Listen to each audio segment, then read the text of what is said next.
The day I buried my wife, my family was raising glasses at a rooftop party across town. But that's not a metaphor. That's the exact truth. While I stood by a casket, holding onto the last piece of the woman I loved, my parents and my brother were clinking champagne under fairy lights, posing for photos, and pretending life was perfect. That I'll never forget the silence. Not the respectful kind you feel at a funeral. No, this was the silence of empty chairs, of absence. Every seat in the chapel reserved for my side stayed bare. The only people who came were Emily's friends, her coworkers, our neighbors. People who had known her a fraction of the time my family had. Strangers cried with me while my own blood celebrated without a care. And just when I thought it couldn't cut deeper, my phone buzzed in my pocket. Out of habit, I looked. Big mistake. It was a live story from my brother Ryan's account. Him and his fiancée, glowing under string lights, holding up glasses with the caption, "Best night ever." The timestamp? Exactly the same hour Emily's coffin was being lowered. That's when something inside me went cold. Not broken, not shattered. Cold. Because I knew then, this wasn't just neglect. This was abandonment dressed up as celebration. Before I go further, let me say this. If you like real revenge stories that make your jaw drop, hit that subscribe button.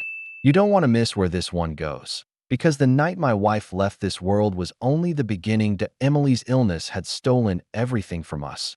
Her strength, our savings, even my sleep. But through it all, I stayed. I left my job when it became clear the hospital visits and treatments were a full-time battle.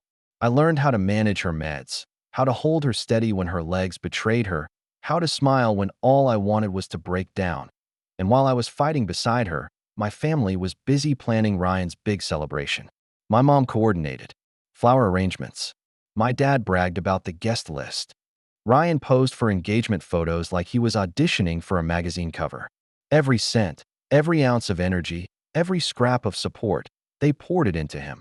The night Emily's heart gave out, I dialed my mom. Hands shaking, voice breaking, begging for her to pick up. She declined the call. Moments later, she posted a picture of herself at Ryan's rehearsal dinner, holding a glass of red wine with the caption, "Love wins." Love wins. That phrase has been burned into me ever since. Love didn't win. Emily lost. I lost. And my family didn't even show up to witness it. A week later, when the flowers from her funeral had started to wither, an envelope arrived in the mail. Not a condolence card. Not even a note. Inside were legal papers drafted by my father's attorney. They wanted me to sign away my share of the estate. No phone call. No conversation, just ink on paper, as if my grief made me easier to erase. That I didn't scream. I didn't argue. I didn't even reply. Because I realized something. They had already handed me the weapon I needed. That I didn't have to destroy them. All I had to do was keep the truth. And one day, when the timing was right, I'd let that truth loose. Long before the funeral, long before Emily's illness, I knew where I stood in my family. I wasn't the star. I was the background. Ryan had always been the golden boy. From the time we were kids, he was the one who got the spotlight. My parents loved to tell the story of how Ryan scored the winning goal in his first soccer game at age 6. They framed the photo of him holding the little plastic trophy and hung it in the hallway. You know what picture they hung of me? My third grade class photo, the one where my shirt collar was crooked. That was it. No stories, no proud speeches. Just a filler space on the wall so it didn't look empty. One Christmas stands out more than any other. I unwrapped a secondhand jacket that still smelled faintly like mothballs. Ryan opened a brand new guitar, gleaming under the tree lights. My mom squealed and hugged him, saying, "Our little rock star." Meanwhile, I was in the corner trying to convince myself the jacket wasn't too small when Ryan struggled in school. They hired tutors, bought him study guides, gave him pep talks. When I came home with perfect grades, my dad just muttered, "Don't get cocky. Nobody likes a show-off." It wasn't just about gifts or grades, it was about attention. Ryan could do no wrong. If he crashed his car, Dad would say, "Boys will be boys," and help him get a new one. When I saved for my own beat-up car with double shifts at a warehouse, Mom lectured me about financial responsibility. By the time we were teenagers, it was obvious Ryan was being groomed for bigger things. Dad started taking him to business lunches. Ryan would come home with stories about golf courses and big plans. I wasn't even invited to sit at the table. My mom once said, "You're too sensitive for that world, David. Leave the heavy lifting to your brother." Too sensitive. That phrase became my label, but Emily never saw me that way. When I met her in college, she laughed at my quiet jokes, the ones everyone else overlooked. She told me my calm made her feel safe. "You're steady," she used to say. "You don't need to shout to matter." For the first time in my life, someone looked at me and didn't see a shadow. They saw me. And that was exactly why my family never liked her. They smiled at her when they had to, but underneath, I felt it. The little digs, the fake compliments. Once, my mom whispered, "She's sweet, but don't you think she's ordinary?" Ordinary. That word stung more than I let on, because Emily wasn't ordinary. She was extraordinary for loving me, when no one else bothered to. The resentment only grew when Emily and I moved in together. Family dinners turned into lectures. Ryan's engaged, Mom would beam. Ryan's making real money. Then she'd glance at me and Emily, asking when I was going to step up. Step up to what? To a stage I was never invited on? Then came the sickness. It started with small things, fatigue, aches, fevers that never went away. Emily went to doctor after doctor until finally we got the diagnosis. A rare autoimmune condition that slowly stole her strength. She was 28. The night we told my parents, they barely reacted. My dad frowned, said, "That's tough," and immediately changed the subject to Ryan's wedding planning. My mom asked if Emily was sure it wasn't stress. Ryan just smirked and said, "Man, you're always dealing with some drama." Drama. That's what they called it. That I remember driving home from that dinner, Emily staring out the window with tears running down her face. "They don't care, David," she whispered. And I couldn't argue. From that moment, it was me and her against the world. I took on everything. Doctor visits, late-night ER runs, endless medications. And while I was learning how to fight for her life, Ryan was posting engagement photos on a beach, captioned #blessed. The contrast was brutal. Emily's body was failing, and my family's only concern was how the wedding photos would look on Instagram. But I didn't shout. I didn't beg them to understand. Because deep down, I knew they never would. Instead, I focused on Emily, on keeping her comfortable, on making her laugh when her body betrayed her. I told myself it didn't matter that my family ignored us. But the truth is, it did. Every time my dad bragged about Ryan's future, every time my mom showed off the wedding plans, every time Ryan brushed off Emily's illness as mood swings, it planted something in me. Not rage. Not yet. But something sharper. A seed that would one day grow into the quiet, steady revenge they never saw coming. The final months with Emily felt like standing in the eye of a storm. On the outside, everything looked still, quiet, almost normal. But inside, the winds never stopped. I moved a mattress into the living room so I could be closer to her. Our bedroom was upstairs, and even one flight of stairs became impossible for her. The living room turned into a hospital ward. Pill bottles lined the coffee table, a machine hummed in the corner, and the air smelled faintly of antiseptic. I barely noticed anymore. I was too focused on the rhythm of caring for her. The nights were the hardest. Emily's breathing would grow shallow, and I'd sit upright, wide-eyed, counting seconds between each rise and fall of her chest. Sometimes, she'd wake in a panic, whispering, "Don't let me go." I'd hold her hand and say, "I'm not going anywhere." And I meant it. Work had become impossible. My boss was patient for a while, but eventually I had to send that email, the one where I gave up my job entirely. I typed it at 3 in the morning, after a night of watching Emily shake with fever. 2 sentences. "I can't keep up. My wife needs me full-time." I never looked back. But not everyone saw it that way. One afternoon, after a particularly rough hospital visit, I stopped by my parents' house. I wasn't even asking for money. I just wanted them to show up, to say something kind, to acknowledge what Emily was going through. Instead, I found them in the kitchen with Ryan, surrounded by glossy binders and champagne glasses. They were finalizing the wedding seating chart. When I mentioned that Emily's condition had worsened, the room went quiet for a beat. My dad cleared his throat and said, "Well, you'll just have to stay strong. Life doesn't stop for sickness."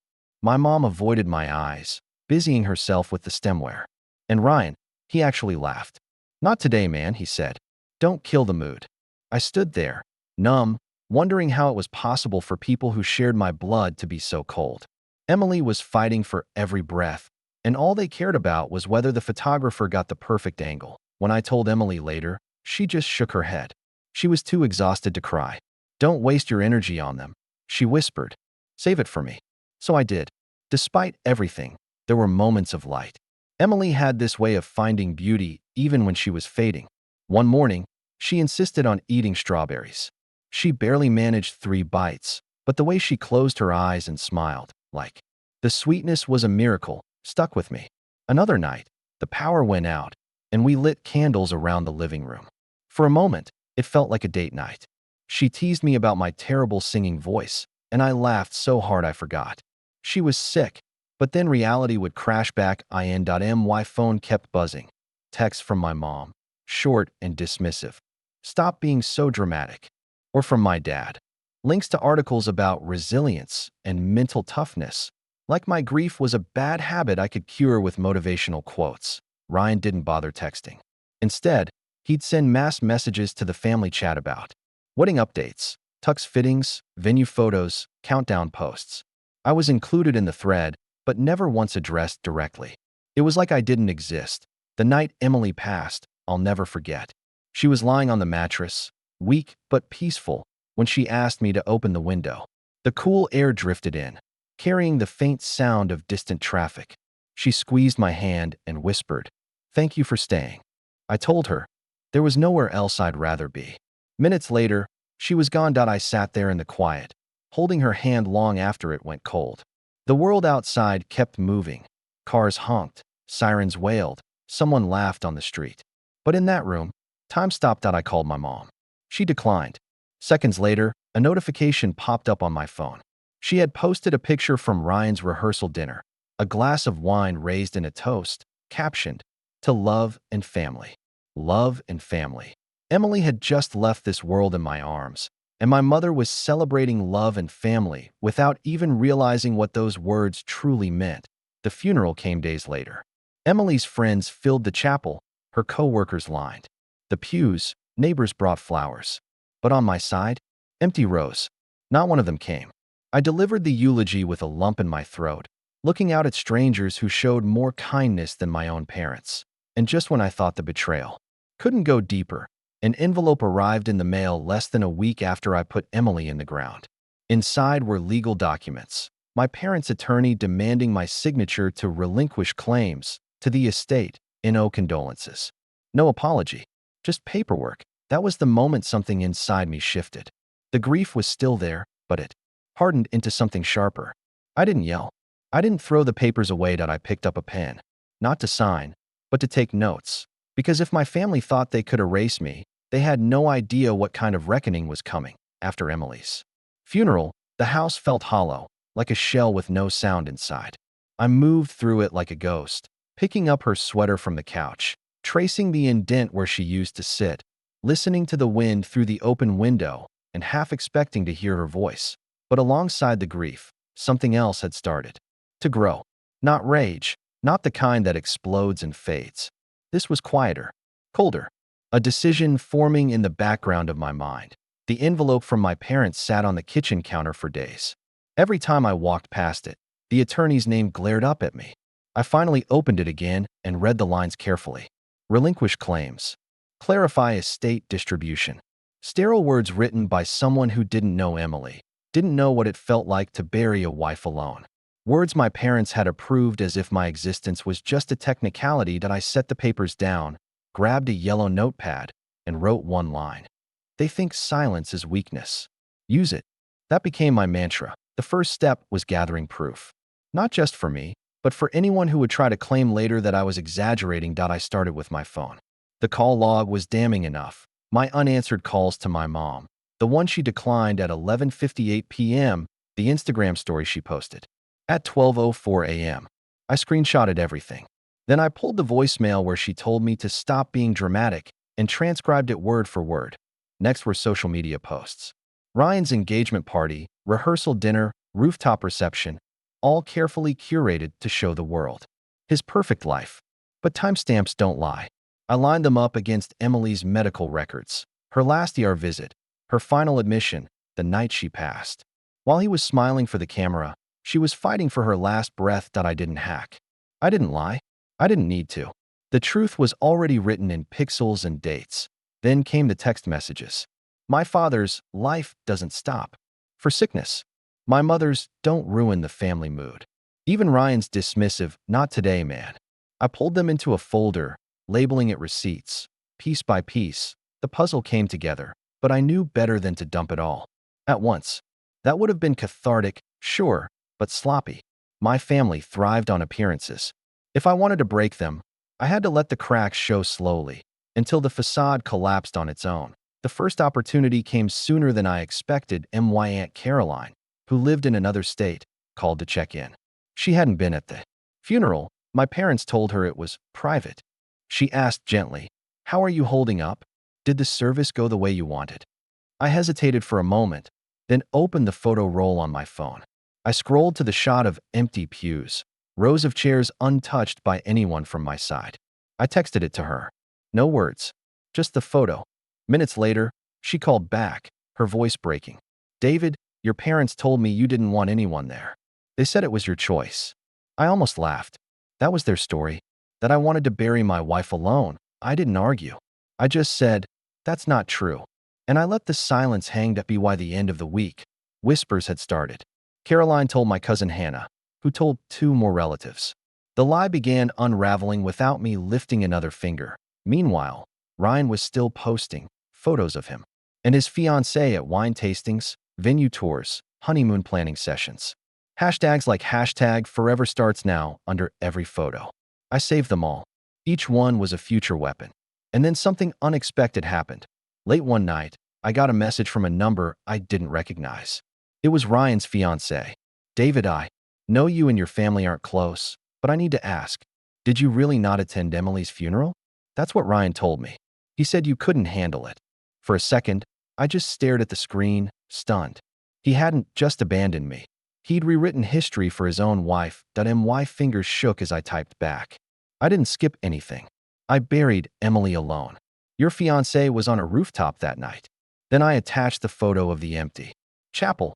Her response was short, "Oh my God," and then silence. But that silence told me more than 1,000 words. Because if Ryan's fiancée doubted him, it meant the cracks were spreading from the inside. I leaned back in my chair, stared at the notepad, and wrote another line under my mantra. The mask doesn't shatter. It peels. I knew then I didn't need to scream. I didn't need to confront them. All I had to do was keep collecting, keep waiting, and let their perfect little world rot under the weight of its own lies. And when the time was right, I'd make sure the whole world saw it. The plan wasn't to go loud. Not yet. Loud can be dismissed as anger, bitterness, a sun lashing out. Quiet, though, quiet spreads faster. Quiet gets under skin. I started with the relatives who had always suspected my parents weren't as flawless as they claimed. My cousin, Hannah, had once joked at a family dinner that my mom loved Ryan more than oxygen. Everyone laughed, but I saw the flicker of truth in her eyes. One night, I sent her a message. Nothing dramatic, just a photo. The empty rows of seats at Emily's funeral. Beneath it, a single line. "They told you it was private." It wasn't. She didn't respond right away. But the next morning, she called me, voice tight, angry. "David, I can't believe this. They told everyone you wanted it small, that you didn't want family around." I defended them. I didn't rant. I didn't curse. I just said, "Now you know." And then I let the silence do the rest. By the weekend, 3 more cousins had reached out. Each one started with confusion, then disbelief, then fury.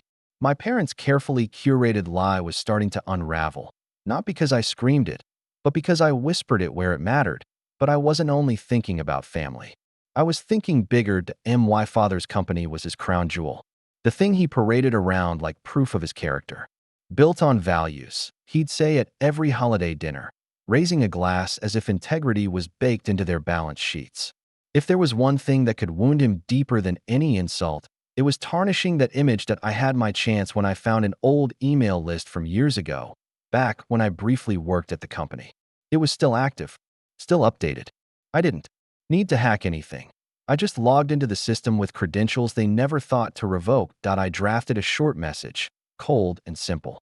The subject line, leadership and family values. Attached were 3 images, my mom's wine glass. Photo from the night Emily died, captioned, "To love and family." A shot of the empty funeral chapel, timestamp included to Ryan's rooftop party post, grinning with his fiancée, champagne raised. And beneath those images, a single sentence. "This is who represents you." No explanation. No signature. I scheduled it for 8:30 a.m. on a Monday, prime time for coffee and scandal-WY noon. My phone was buzzing nonstop. A former colleague texted me, "Dude, did you see what's going around? Your dad's board is losing their minds." Another wrote, "If this is real, he's finished." It was real, and they knew it. Meanwhile, Ryan was still clinging to his perfect image. His Instagram flooded with hashtags, sunset photos, videos of cake tastings. But I noticed something. The vendors had started to go quiet. The vineyard no longer reshared his content. The florist pulled down a post that had his smiling face next to a bouquet. The cracks weren't just inside the family. They were in the network that kept their image polished. And then, the blow I didn't see coming. Late one night, Ryan's fiancée messaged me again. This time, not with questions, with panic. "David, people are asking me about the funeral. About Emily. Why didn't Ryan tell me the truth? Why did he say you skipped it?" I told her plainly. Because he wanted to protect his image. But the truth is simple. I buried my wife alone. And he was drinking champagne. She didn't reply right away. But the next morning, Ryan's account went private for a man who lived for likes and comments. That was the loudest sign yet. He was scared. My parents noticed too. My mom called me, her voice sharp, brittle. "What have you done, David? Do you realize the damage you're causing?" I almost laughed. I didn't do anything. I didn't fabricate a word.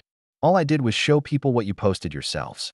She tried to argue, but her voice cracked halfway through. My dad took the phone, barked about consequences, about family loyalty. I hung up without a word. That night, I sat on the porch with the wind chimes Emily loved and wrote another line. Under my mantra, "Don't rush. The truth spreads best when it breathes." And breathe it did.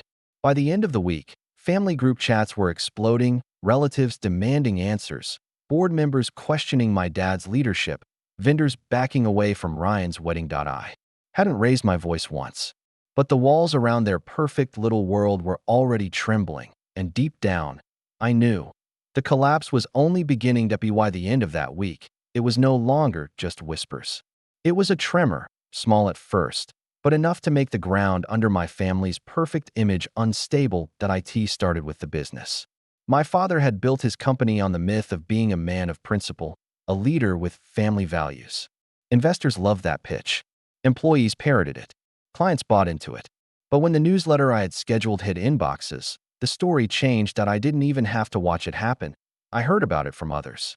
A former coworker messaged me, "Dude, your dad was pulled into an emergency board call. People are asking if the photos are real." Another added, "They're saying this could ruin the brand." Family values don't mean much when you're toasting while your daughter-in-law's in a coffin. The panic spread quickly. My father tried to issue a statement, corporate nonsense about miscommunications and misunderstandings. But the problem with half-truths is that they look flimsy next to receipts. And I had plenty of receipts at the same time. Ryan was cracking under pressure. His Instagram went private for a few days, then popped back open as if he couldn't stand being invisible. But the shift was obvious. Comments had changed from heart emojis and hashtag couple goals to sharp questions. "Wait, didn't your brother's wife just pass away? How could you post this during a funeral? Bro, this isn't a good look." And the one that made me smirk, "Golden boy?" More like fool's gold.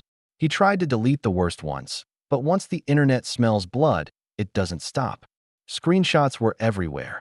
Then came the vendors. Ryan had bragged endlessly about how much exposure the wedding would give. The vineyard, the dress boutique, even the band had all tagged him in posts. But after my quiet little package made its way into their inboxes, those posts vanished. The vineyard pulled down their reel. The boutique unfollowed him. The band scrubbed his testimonial point one by one. The pillars holding up Ryan's dream. Wedding crumbled. Without sponsors, without partners, it wasn't a showcase anymore. It was just an expensive party no one wanted to be associated with. And then came the text I didn't expect. Late one evening, Ryan's fiancée reached out again. Not tentative this time, furious. David, I confronted Ryan about the funeral. He swore you didn't want anyone there, that you're twisting everything to make him look bad. But then I saw the chapel photos. Why would he lie to me about that? I didn't soften it. Because your fiancé isn't who he pretends to be. While I stood over Emily's coffin, he was sipping champagne. That's the truth. Her typing dots appeared, disappeared, reappeared. Finally, I can't believe I married into this.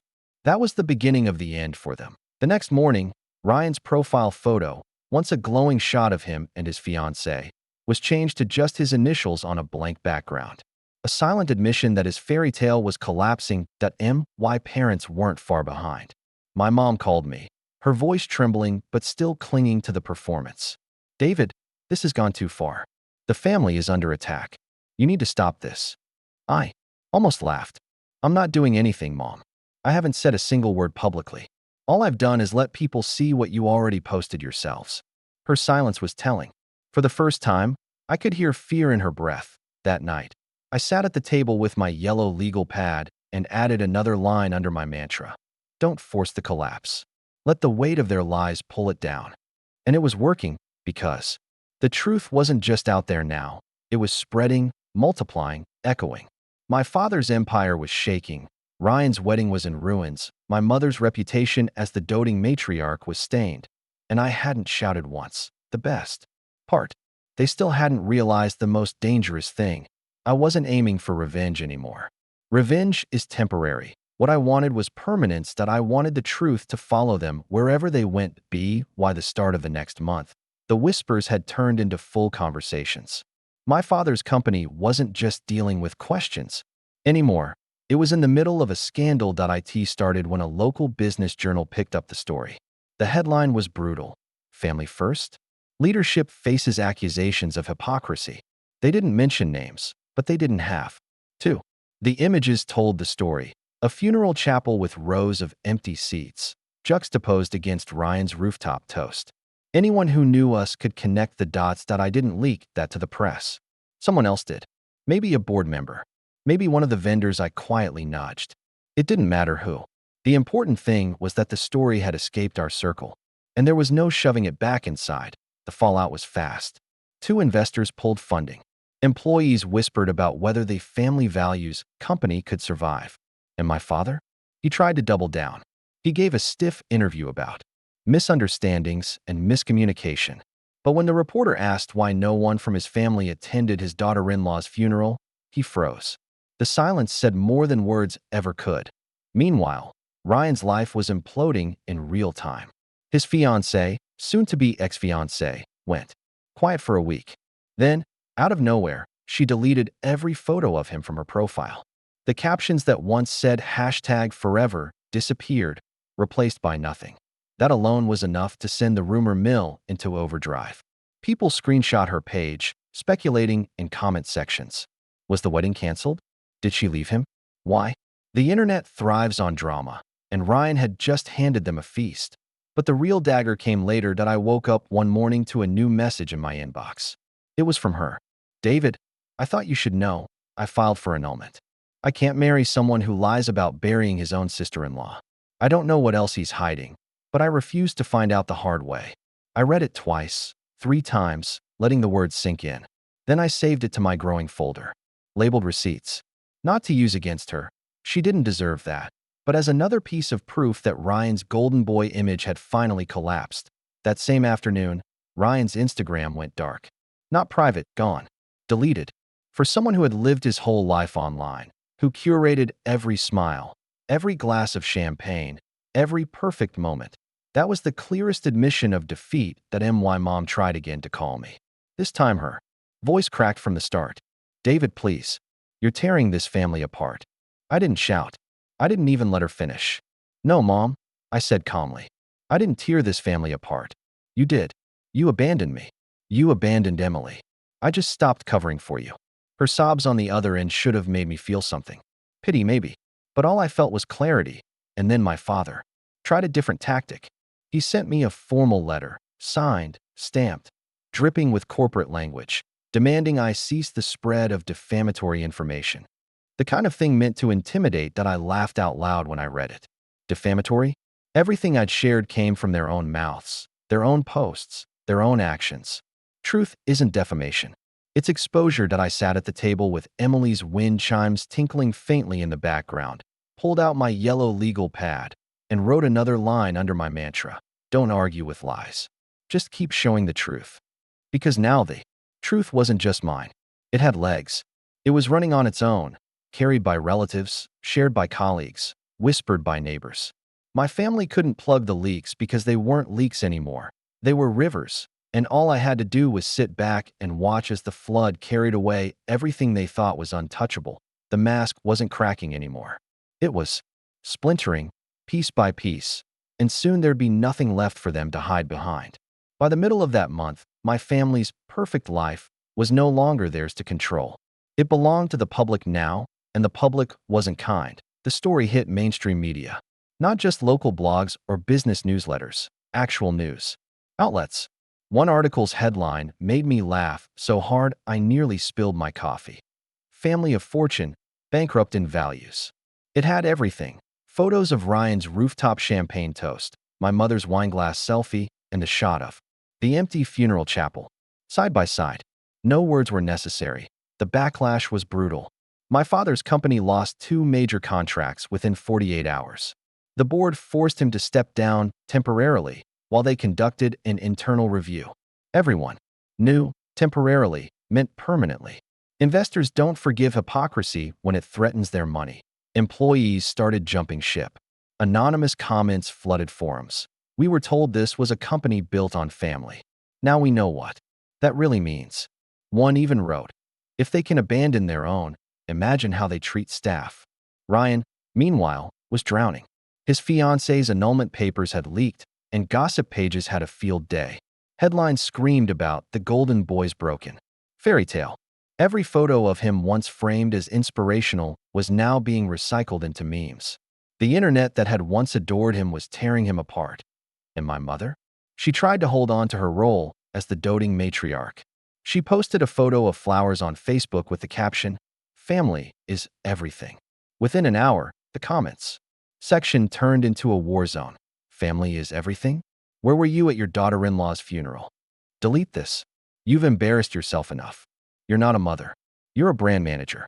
She deleted the post, but screenshots don't vanish. They spread. That I didn't post a single thing myself. I didn't need to. The truth had grown legs and was sprinting faster than I ever could have pushed it. And then came the night that seared itself into my memory. That I was sitting on my porch under Emily's wind chimes when headlights swept across the driveway. For a moment, I thought it was a neighbor.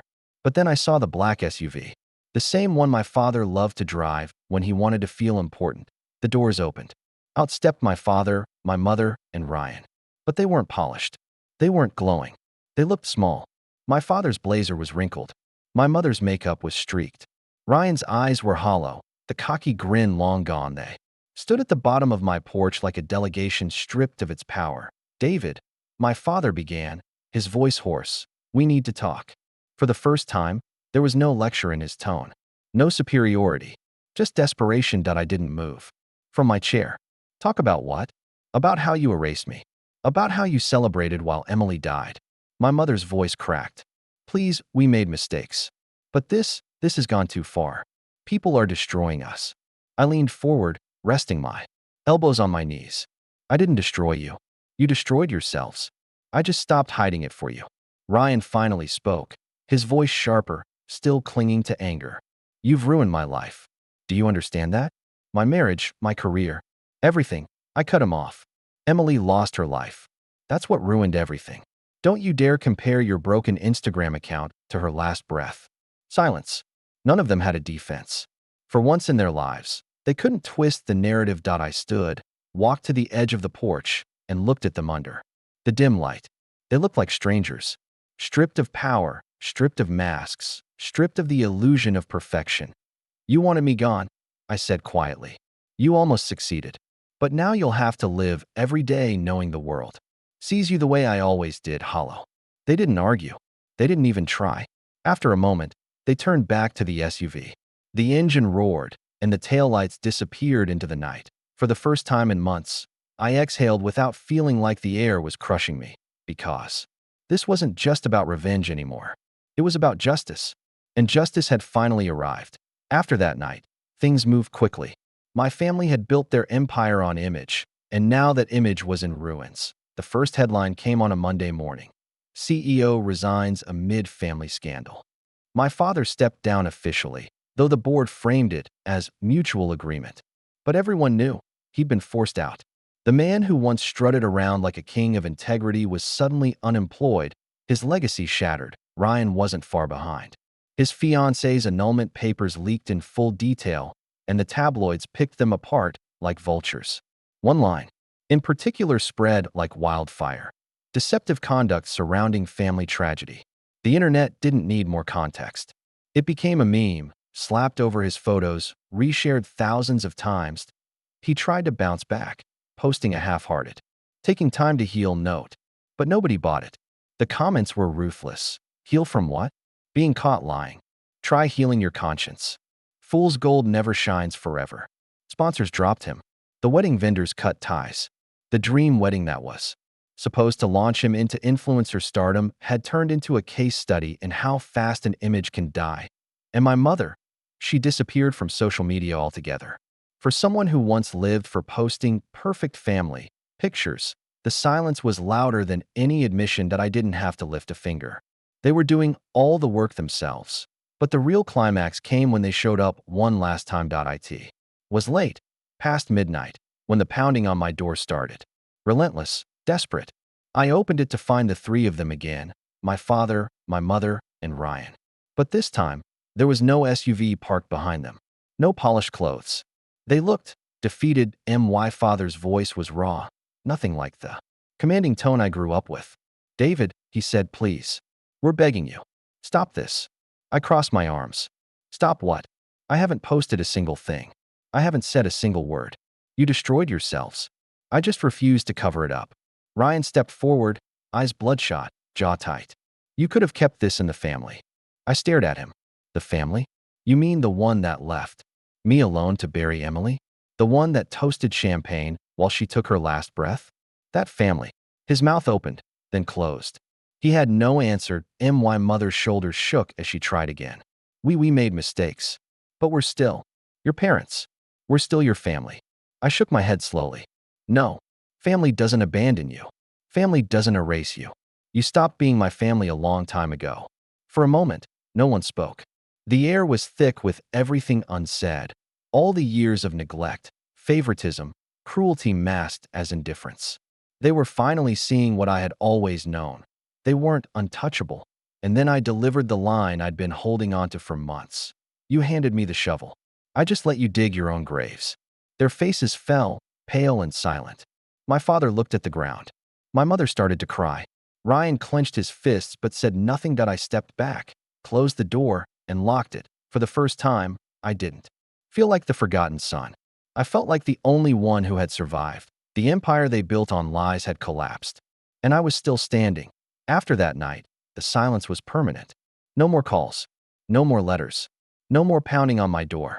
They vanished from my life like ghosts who finally realized they weren't welcome anymore. And for me, that silence wasn't empty. It was freedom. I kept my promise to Emily. When spring came, I tore up the neat little patch of grass in the backyard and planted wildflowers instead. Not rose, not manicured, just a chaos of color that spilled in every direction. She once told me she wanted beauty that didn't follow rules, and now it blooms outside my window every morning. I started attending the grief support group a pastor had suggested months earlier. At first, I sat in the back, arms crossed, silent. But little by little, I spoke. I listened. I laughed again. Real laughter, the kind I thought I buried with Emily. Those people became my new family. Not blood, not obligation. Real family, the kind that shows up when it matters. Work found me again too. Not through my father's company. Not through the corporate world I was never allowed into. I started working with a nonprofit that helps families dealing with long-term illness. The same fight Emily and I had lived through. I wasn't just working. I was healing. And every morning, I drink coffee on the porch, listening to Emily's wind chimes, watching those wildflowers dance in the breeze. For the first time in years, I can breathe without feeling crushed. My parents lost their company. Ryan lost his marriage, his sponsors, his shiny reputation. And me? I didn't lose myself. I found myself. Because the sweetest revenge wasn't their downfall. It was my survival that I didn't have to scream. I didn't have to destroy them. They did that themselves. All I did was refuse to bury myself alongside them. So what do you think? Did I do the right thing? Or would you have handled it differently? Make sure to subscribe, hit that like button, and share your thoughts in the comments. Trust me, you won't want to miss the next story.